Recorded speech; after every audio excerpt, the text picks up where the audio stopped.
ਤੇ ਕਿੱਦਾਂ ਫਿਰ ਵੈਲਕਮ ਆ ਤੁਹਾਡਾ ਸਾਰਿਆਂ ਦਾ ਆਪਣੇ YouTube ਚੈਨਲ ਜਸ ਕਸਟਮ ਤੇ ਅੱਜ ਦੀ ਆਪਣੀ ਵੀਡੀਓ ਆਪਣੀ ਕਾਰ ਦੀ ਫਰੇਮ ਦੀ। ਤੇ ਅੱਧੀ ਕ ਫਰੇਮ ਆਪਾਂ ਤਿਆਰ ਕਰਤੀ ਤੇ ਅੱਧੀ ਕ ਰਹਿ ਗਈ ਤੇ ਤੁਹਾਨੂੰ ਆਜੋ ਪਹਿਲਾਂ ਦੱਸ ਦਈਏ ਵੀ ਕੀ ਤਿਆਰ ਕੀਤਾ ਕੀ ਨਹੀਂ ਕੀਤਾ। ਤੇ ਆਜੋ ਤੇ ਆ ਰਹੀ ਆਪਣੀ ਫਰੇਮ ਤੇ ਚਰਚ ਤੁਹਾਨੂੰ ਪਤਾ ਹੀ ਆਪਾਂ ਕੰਪਲੀਟ ਕਰ ਲਈ ਸੀ। ਤੇ ਆ ਜੋ ਤੁਹਾਨੂੰ ਸਰੀਏ ਲੱਗੇ ਹੋਏ ਜਿੰਦੇ ਨੇ ਆਪਾਂ ਮਤਲਬ ਇਹਦੀ ਵੱਕ ਤਿਆਰ ਕਰਦੇ ਹਾਂ ਤੇ ਇਸ ਤੋਂ ਬਾਅਦ ਫਿਰ ਇਹਨਾਂ ਉੱਤੇ ਲਾਵਾਂਗੇ ਸ਼ੀਟਾਂ ਤੇ ਸਰੀਏ ਵਿੱਚੋਂ ਨਿਕਲ ਜਾਣਗੇ।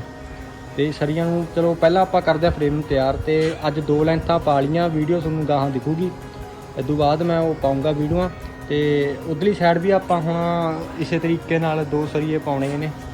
ਤੇ ਜਾਂ ਫਿਰ ਅੱਜ ਦੀ ਵੀਡੀਓ 'ਚ ਇੰਨਾ ਕੀ ਕਰਾਂਗੇ, ਜੇ ਟਾਈਮ ਰਹਿ ਗਿਆ ਤਾਂ ਫਿਰ ਜਾਂ ਟਾਇਰਾਂ ਦੇ ਫੈਂਡਰ ਬਣਨਗੇ ਜਾਂ ਫਿਰ ਇਹਦੀ ਰੂਫ ਜੋ ਉੱਤੇ ਸੱਤ ਹੁੰਦੀ ਆ ਨਾ, ਜਾਂ ਉਹ ਤਿਆਰ ਕਰਾਂਗੇ।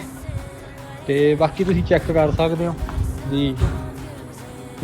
ਵੈਸੇ ਵੀਡੀਓ 'ਚ ਦਿਖਦੀ ਨਹੀਂ ਹੋਣੀ, ਗੱਡੀ ਦੀ ਸ਼ੇਪ ਪੂਰੀ ਬੰਬ ਆ ਰਹੀ ਆ। ਤੇ ਬਾਕੀ ਛੋਟੇ ਮੋਟੇ ਕੰਮ ਸੀ ਜੋ ਇਹਦੇ ਆਪਾਂ ਕਰ ਲਏ ਸੀ। ਤੇ ਜਿੱਦਾਂ ਆਹ ਆਪਣੀ ਪਾਵਰ ਸਟੀਅਰਿੰਗ ਵਾਲੀ ਮੋਟਰ ਹੋ ਗਈ, ਅਲਟਰਨੇਟਰ ਹੋ ਗਿਆ, ਰੇਡੀਏਟਰ ਹੋ ਗਿਆ, ਥੋੜ੍ਹੇ ਜਿਹੇ ਕੰਮ ਆਪਾਂ ਕਰ ਲਏ ਸੀ। ਜਿਵੇਂ ਸੈਂਟਰ ਵਾਇਰਿੰਗ ਦੀ ਮੈਂ ਵੀਡੀਓ ਪਾਈ ਸੀ। ਤੇ ਜੇ ਵੀਡੀਓ ਵਧੀਆ ਲੱਗੀ ਤਾਂ ਚੈਨਲ ਨੂੰ ਸਬਸਕ੍ਰਾਈਬ ਕਰਿਓ ਤੇ ਬੈਲ ਆਈਕਨ ਨੂੰ ਪ੍ਰੈਸ ਕਰਿਓ ਜੀ, ਨਾ ਮੇਰੀ ਵੀਡੀਓ ਦੀ ਨੋਟੀਫਿਕੇਸ਼ਨ ਤੁਹਾਡੇ ਕੋਲ ਆਉਂਦੀ ਰਹੇ। ਤੇ ਆਜੋ ਫਿਰ ਹੁਣ ਕਰਦੇ ਹਾਂ ਵਰਕ ਸ਼ੁਰੂ। ਤੇ ਵਰਕ ਤਾਂ ਸ਼ੁਰੂ ਕਰਿਆ ਹੀ ਹੋਇਆ ਤੇ ਤੁਹਾਨੂੰ ਹੁਣ ਦਿਖਾਉਣੇ ਆ। ਤੇ ਆਜੋ ਫਿਰ।